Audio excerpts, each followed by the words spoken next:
Let's talk about the Sex Pistols, the original Chaos agents who didn't just join the punk scene, they ignited it. These guys were fire, fury, and full rebellion packed into leather jackets and snarling vocals. Now get this, their rise was totally insane. What started as a wild publicity stunt to promote a London boutique turned into an all-out cultural explosion. I thought it was the worst record I'd ever heard, but they were so funny, it didn't matter, and I realised it didn't matter that the music was bad. But here's the kicker. Their lyrics were brutally honest, raw, and dripping with rage. Too raw for radio, too honest for the mainstream. They got banned, blacklisted, and bashed by the press. Dr. Natchins, how come that the Sex Pistols, with their extraordinary reputation, are playing in Leeds Polytechnic tonight when they've been banned virtually everywhere else? But did that stop them? Not even close. No, the press gave us it. It's their problem, not ours. We never called ourselves punk. Then came the label drama. One label dropped them. Another barely signed them before cutting ties. Add in internal chaos, lineup shakeups, and Sid Vicious spiraling out of control. And boom, the punk empire they built started crumbling fast.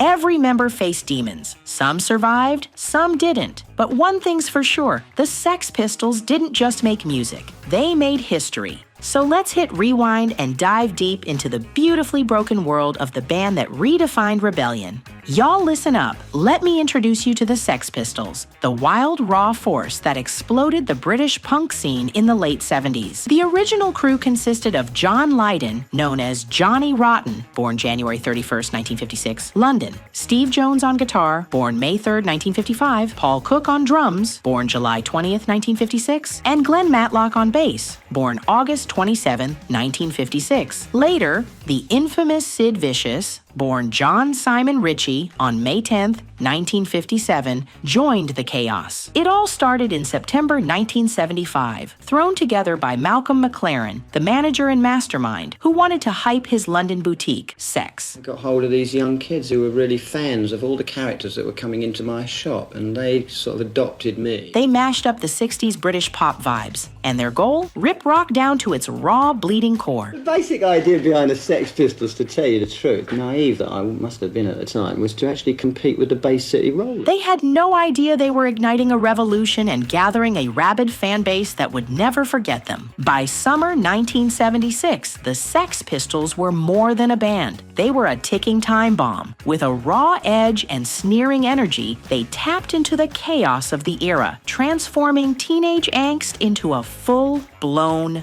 movement. Their look? Aggressive. Their lyrics? Sharp. Their mission? Blow up the old guard? By fall, the British press had given it a name, punk. And the Pistols? They were the face of the rebellion. Then came the spark that lit the fuse. Anarchy in the UK. A debut single that didn't just shake the system, it declared war on it. But just as the band caught fire, they started catching heat. In December 1976, they cursed on live TV, and all hell broke loose. Headlines exploded. EMI dropped them. A&M Records picked them up, and then kicked them to the curb in less than a week. It was chaos. It was perfect. I've enjoyed it at times. There's times when it strikes me as a bit derivative. I mean, the great danger with the Pistols is that they can be boring. But the Pistols weren't done. They signed with Virgin and dropped God Save the Queen during the Queen's Silver Jubilee in June 1977. Banned on airwaves, banned in stores, and still, it climbed to number 2. The establishment was rattled. The Pistols were now public enemy number 1. Harassed, attacked, cornered, but unshaken. A lot of established people, a lot of people who hate the Sex Pistols, certainly in the established music business. Pretty Vacant hit the top 10 too, but behind the scenes, cracks were forming. Local councils shut down their gigs. Well, people are sick everywhere.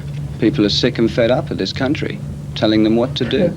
The media hunted them, and inside the band, madness. Sid Vicious, who had replaced bassist Glenn Matlock, was spiraling fast. Drugs, fights, isolation. It was all closing in. I was looking for a friend of mine, Frenchie, and I saw Sid walking down the stairs with Nancy, and I asked him if he had seen Frenchie. Still, they dropped Holidays in the Sun, and then the album that defined punk, Never Mind the Bollocks. Here's the Sex Pistols. It hit number 1, but it was also the end. By November 1977, the original lineup had played their final note together. They didn't just start a genre. They set the whole scene on fire. Look, our group is creating a generation gap for the first time in 5 years in this country, and a lot of people are feeling genuinely threatened by it. But oh, you thought the chaos had peaked? Think again. In January 1978, the Sex Pistols hit American soil and imploded. What was supposed to be a triumphant U.S. tour turned into a full-blown disaster. It all came crashing down at their biggest show yet in San Francisco. On stage, off stage, everywhere. Madness. And just like that, the band shattered. Manager Malcolm McLaren wasn't ready to let go. Desperate to keep the brand alive, he pushed forward with a bizarre film project, The Great Rock and Roll Swindle. But without Rotten and with Sid Vicious spiraling out of control, it was a ship with no captain. Vicious was thrust into the spotlight as lead singer, an experiment that ended in tragedy. While out on bail for the unaliving of his girlfriend, Nancy Spungen. Girlfriend in the Chelsea Hotel. Vicious, whose real name is John Simon Ritchie, was arraigned today in Manhattan. Sid Vicious died of a heroin overdose in New York City, February 1979. Just 21. A legend and a cautionary tale. Vicious' nude body was found today by his mother and a girlfriend in a Greenwich Village apartment one day after he was released from jail. His posthumous cover of Eddie Cochran's Come On Everybody became their biggest selling single. That same month, Rotten sued McLaren, and the Sex Pistols were swallowed by legal chaos. The band vanished into receivership. For years, it was over. Then came the twist. In 1986, a court ruling put the band's legacy and rights back in their hands. A decade later, in 1996, the original four reunited for the Filthy Lucre tour. The Punks were back, older, but no less defiant. Tours followed in 2002, 2003, and again in 2007 to 8. They played the hits. They basked in the madness, but the real story was already carved in history. Their first 4 singles, that one explosive album, they didn't just bend the rules, they set them on fire. In 2000, The Filth and the Fury hit screens, finally telling the story from the band's side. And in 2006, when the Rock and Roll Hall of Fame tried to honor them, the Pistols flipped them off and stayed home. I think we was all quite full of ourselves with the Pistols. We made our own rules and we was going to do what we wanted to do. Now, let's peel back the curtain on the wild, bittersweet life of John Lydon, the man behind Johnny Rotten. Lydon's story isn't just punk and anarchy. It's also a slow-burning tragedy wrapped in decades of love and quiet devotion. For 44 years, he was married to Nora Forster, a German publishing heiress, 14 years his senior, and their bond was unshakable. Their life together was also deeply rooted in Venice, Los Angeles, though they kept a place in London. Nora came with a family of her own. Lydon became stepfather to her daughter, Ari Up, frontwoman of the all-girl punk band The Slits. Then came a heartbreak no one saw coming. In 2010, Ari died of breast cancer at just 48. Lydon and Nora didn't just mourn, they stepped up, taking in her children and raising them as their own. But fate wasn't done with Lydon. In 2018, he revealed Nora was slipping into the grip of Alzheimer's. By 2020, he'd become her full-time caregiver, refusing to place her in a care home despite the crushing toll. A bit of love goes a long way, he said, clinging to the few moments she still remembered him. But in April 2023, after a long, slow battle, Nora passed away.